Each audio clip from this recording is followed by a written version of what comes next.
बिस्मिल्लाहिर्रहमानिर्रहीम। अस्सलाम वालेकुम। मैं हूं सलमान हैदर। दुआ है परवरदिगार से कि उसने आपको और आपके अहले खाना को अपनी हिफ्ज़ ओ अमान में रखा हुआ। सबसे पहले अहम खबर आपको दूं कि इस्लामाबाद में पाकिस्तान तहरीक इंसाफ को जलसे की इजाजत मिल गई है। वो जो जलसा आज शूट से पहले तरनोल के पास रखा गया था,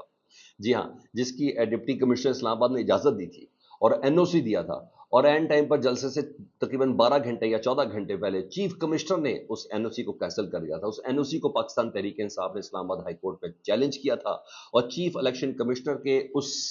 हुक्मनामे को कलअदम करार दिया। एक हुक्मनामा किसी और ने नहीं, chief justice Islamabad high court justice Aamir Farooq साहब ने अपने 5 सफ़ात पर मुश्तमिल फैसले में कहा है कि इस्लामाबाद के जो चीफ कमिश्नर है, उनका जो हुक्मनामा अकॉर्डिंग टू नक्शे अमन और मकामी आबादी के कहने पर उन्होंने इस एनओसी को कैंसिल किया था, उसको कलअदम करार देते। तो पाकिस्तान तहरीक इंसाफ मुकम्मल तौर पर आज़ाद है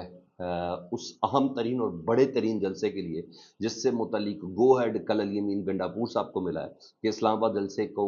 जो लीड करेगा वो अली अमीन गंडापुर करेगा, यानी पाकिस्तान तहरीक इंसाफ केपीके उसको करेगी। तो वो जो मामला है ना, वो बिल्कुल मुकम्मल तौर पर हल हो गया और इस्लामाबाद हाई कोर्ट के चीफ जस्टिस ने पाकिस्तान तहरीक इंसाफ को जलसे की इजाज़त दे दी है। जितने हुक्मनामे एनओसी कैंसिल किए थे, तमाम के तमाम कलअदम करार दे दिया गया। मैं इब्तिदा में आपको ये खबर दे दूँ। दूसरी, जो हुकूमत हरकतें और शरारतें करने की जो कोशिश करी की नहीं, जो कोशिश करी, जो खबरें चल रही है, मैंने कहा मैं वो आपको वक्त से पहले पहले बता दूं। एक नई बहस छिड़ी गई है, एक थ्रेट है ना, कि इस धमकी के दौरान कुछ भी करवा लो। जिस तरह पीटीआई पर पाबंदी के हवाले से अभी तक सिर्फ थ्रेट है कि शायद तुम इसी बहाने टेबल पे आ जाओ, मुज़ाकरात पे आ जाओ, नीज डाउन कर दो, गलत मैंडेट मान जाओ, या बहुत सी चीजें हैं। बेसिकली वो है, नहीं तो ऐलान करने के बाद काबीना के 3 इजलास, 2 इजलास कैंसिल और तीसरे इजलास पे फैसला होना, ये कोई छोटी बात थोड़ी है। और आगे मैं भी आपको जो चीजें बताऊंगा कि इनके बयान आपस में नहीं मिल रहे। पेरिस में बैठे राना सनाउल्लाह साहब ने आज क्या कह दिया है,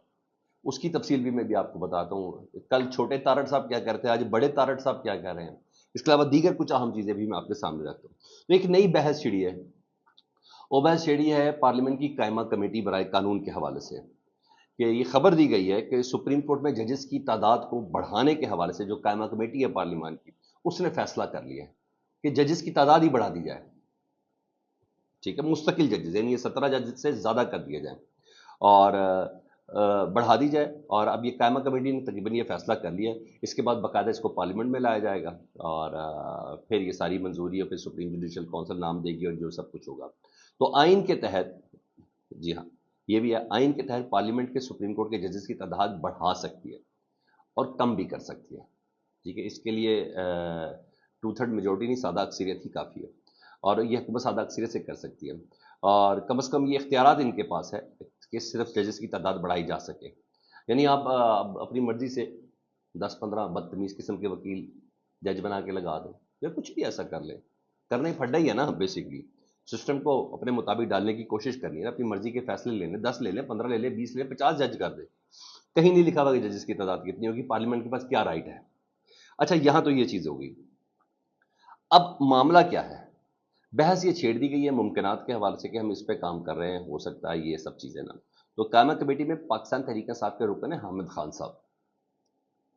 उन्होंने इसकी मुखालफत की है। उन्होंने कहा एडहाक जजेस का भी हामी नहीं हूँ और जिस तरीके ये जजेस लाने की बात करें इस तरीके से भी मैं हामी नहीं हूँ, उसके हक में नहीं हूँ। तो तैनातियां अगर हुई भी तो ये फिर पॉलिटिकल तैनातियां होंगी। दरअसल फैसले जिस तरीके से करने लेना चाह रहे हैं ये उसकी बिना पर होगा। तो इस प्लान पर हुकूमत काम कर रही है। तो मैंने कहा मैं आपको ये बता दूं कि अगर एकदम ऐसा हो तो हैरान ना होइएगा कि ये काम इस वक्त हो रहा है, क्योंकि मैं जो भी कुछ करना है उल्टी कलाबाजी ही खानी है, क्योंकि आगे मैं आपको जो खबरें देने वाला हूँ वो वाकई उल्टी कलाबाजी वाले की बात है। अच्छा, क्योंकि इनके आपस के बयानात भी नहीं मिल रहे। छोटा तारड़ कुछ और कहता है, बड़ा तारड़ कुछ और कहता है। एक दिन पहले कोई और बात हो रही होती है, दूसरे दिन बाद कुछ और बात हो रही होती है। कल अता तारड़ साहब प्रोग्राम में थे, उन्होंने कहा पीपल्स पार्टी तो हमारे साथ मुकम्मल खड़ी है, हर चीज़ तय हो चुकी है, 0% चांस है कि पीपल्स पार्टी अदम एतमाद या दीगर मामला पे मुस्लिम लीग नून को अलहदा हो या उससे अलहदा होकर सोचे। सब कुछ मना लिया गया। तो आज जब काबीना में पीटीआई पर पाबंदी का मामला नहीं आया, आर्टिकल 6 इमरान खान, आरिफ अलवी साहब और कासिम सूरी पे लगने का नहीं आया, सामने आया, तो उस पर वजीर कानून आजम नज़ीर तारड़ साहब से पार्लियामेंट के बाहर सवाल हो गया। तो आजम नज़ीर तारड़ साहब क्या मामला है। तो आज वजीर कानून, कल छोटे तारड़ साहब कहते हैं कि हमने सबको मना लिया, सब एक पेज पर हो गए। आज वजीर कानून आजम नज़ीर तारड़ साहब क्या कहते हैं, उन्होंने कहा सियासी जमात पर पाबंदी का तरीकाकार पॉलिटिकल पार्टीज की शेक 212 आर्टिकल 17 के तहत रेफरेंस में इलेक्शन कमीशन को भेजा जाता है। पाबंदी का फैसला हमारे पास मुकम्मल मवाद ज़रूर मौजूद है, लेकिन हम अपने इत्तेहादियों और काबीना को एतमाद में लेंगे। اور اتفاق رائے حاصل کرنے کے بعد ہی ریفرنس بھیجا جائے گا، یعنی نہ اتفاق رائے ہوا ہے نہ اعتماد میں اب تک لیا گیا ہے، ٹھیک ہے؟ یہ بات قمر زمان کارا بھی کہہ رہے ہیں، یہ بات خورشید شاہ صاحب بھی کہہ رہے ہیں، یہی بات رضا ربانی بھی کہہ رہے ہیں، ٹھیک ہے؟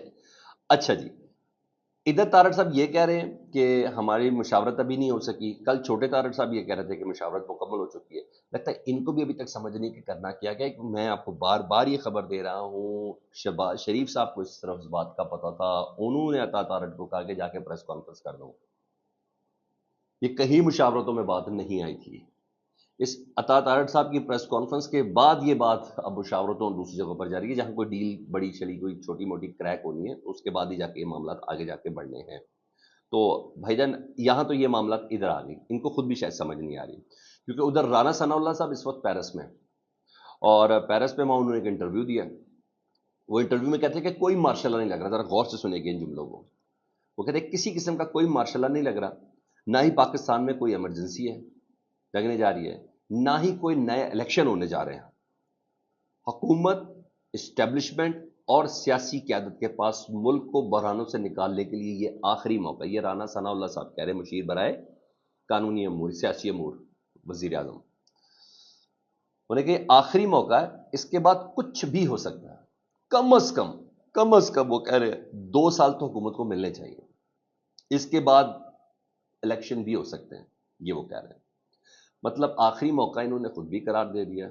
یہ موجودہ حکومت اور اسٹیبلشمنٹ کے پاس ہے، یہ سمجھتے ہیں۔ اس کے علاوہ سب سے اہم پوائنٹ یہ کہ ان کو خود بھی یہ یقین نہیں ہے کہ ان کی حکومت 5 سال رہے گی، وہ کہتے ہیں کم از کم 2 سال تو ہونے چاہیے۔ اچھا یہ خود 2 سال کی مہلت مانگ رہے ہیں۔ اچھا جی، اس کے علاوہ ان کا اپنا مائنڈ بھی یہی ہے کہ 2 سال کے اندر انہوں نے کیا کرنا ہے، انہوں نے پاکستان تحریک انصاف کو فکس کرنا ہے، پابندیوں کے حوالے سے یا آرٹیکل 6 کے حوالے سے یا مقدمات کے حوالے سے، اور کچھ نہیں، اور ساتھ ساتھ انہوں نے دھمکی بھی کرا دی اگر ایسا نہیں ہوا تو کچھ بھی ہو سکتا ہے۔ تو سر پہلی بات، یہ جو باتیں بار بار پنجوں کے بل مریم نواز صاحبہ کھڑے ہو کے کہہ رہی ہیں یا کوئی اور کہہ رہا ہے کہ ہماری حکومت 5 سال چلے گی، رانا ثناء اللہ صاحب سے پوچھ لیں، وہ وہ کہہ رہے ہیں کم از کم 2 سال چلنی چاہیے، چلے گی کیا ان کو بھی نہیں یقین، وہ یہاں یہ بات کر رہے ہیں۔ دوسرا، عمران خان صاحب کے خلاف 9 مئی کے مقدمات ہیں، تقریباً 12 مقدمات ہیں 9 مئی کو، لاہور ہائی کورٹ میں عمران خان کے 12 مقدمات پر جسمانی ریمانڈ کے خلاف درخواست تھی کہ جسمانی ریمانڈ دیا گیا جی ڈیالہ جیل کے اندر، 12 مقدمات کے 12 تھانوں کے ایس ایچ او آتے ہیں عمران خان صاحب کے پاس۔ تو آج اس کی سماعت مکمل ہو گئی، فیصلہ بھی محفوظ ہو گیا، ڈی بی بینچ یعنی 2 رکنی بینچ اس کی سماعت کر رہا تھا، اور کل کہا جا رہا ہے اس کا فیصلہ سنایا جائے گا، اور 12 کے 12 مقدمات میں عمران خان صاحب کو ریلیف مل سکتا ہے، ان کا جو جسمانی ریمانڈ ہے وہ کینسل ہو سکتا ہے،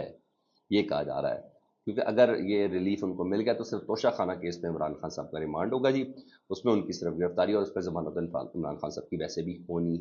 ہے، اور یہ بڑا غیر معمولی ہوگا، کیونکہ 9 مئی میں عمران خان صاحب کا ریمانڈ اگر کینسل ہو گیا تو یہ تو جن چکروں میں لگے ہوئے تھے وہ تو تمام کے تمام چکر فوت ہو جائیں گے، کیونکہ جو میں اس بنا پر کہہ رہا ہوں کہ یہ فیصلہ عمران خان صاحب کے حق میں آ سکتا ہے، زیادہ چانس یہ ہے لاہور ہائی کورٹ کے بینچ سے،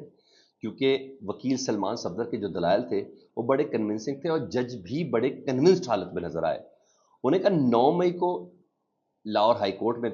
عمران خان صاحب تو تھے نہیں، 9 مئی کو اسلام آباد ہائی کورٹ میں عمران خان صاحب تھے، جج جو وکیل ہیں سلمان صفدر صاحب، انہوں نے آج لاہور ہائی کورٹ میں دلائل دیتے ہوئے کہا کہ 9 مئی کو تو عمران خان صاحب اسلام آباد ہائی کورٹ میں تھے، ان پر مقدمات کیسے ہو سکتے ہیں، پوری ٹائم لائن دی انہوں نے کہ 9 مئی کو عمران خان صاحب کو یہاں سے پکڑ کے گرفتار کیا گیا، 12 مئی تک تو ان کا پتہ ہی کچھ نہیں تھا، تو 3 دن تک دنیا کیا ہوتا رہا پاکستان میں، ایون سپریم کورٹ میں جب ان کو بلایا گیا تو ان سے پوچھا کہ آپ کو پتا کیا ہوا، مجھے تو نہیں پتا، میں نے کہا یہ ہوا، میں نے کہا میں یہ تو بڑے افسوس کی بات ہے، میں اس کی مذمت کرتا ہوں جو کچھ ہوا 9 مئی کو، تو پوری ٹائم لائن سلمان صفدر نے عدالت کے سامنے گوش گزار کی، تو تب ڈی بی بینچ نے پوچھا، لاہور ہائی کورٹ کے 2 فیصد سے پوچھا 2 رکنی بینچ نے کہ 12 مقدمات میں کتنے میں گرفتاری ڈالی ہے، پروسیکیوٹر سے پوچھا نا، آپ نے 12 مقدمات میں سے کتنے میں گرفتاری ڈالی ہے، کتنے میں آپ نے چلان پیش کیا ہے، کتنے میں چلان نامکمل ہے،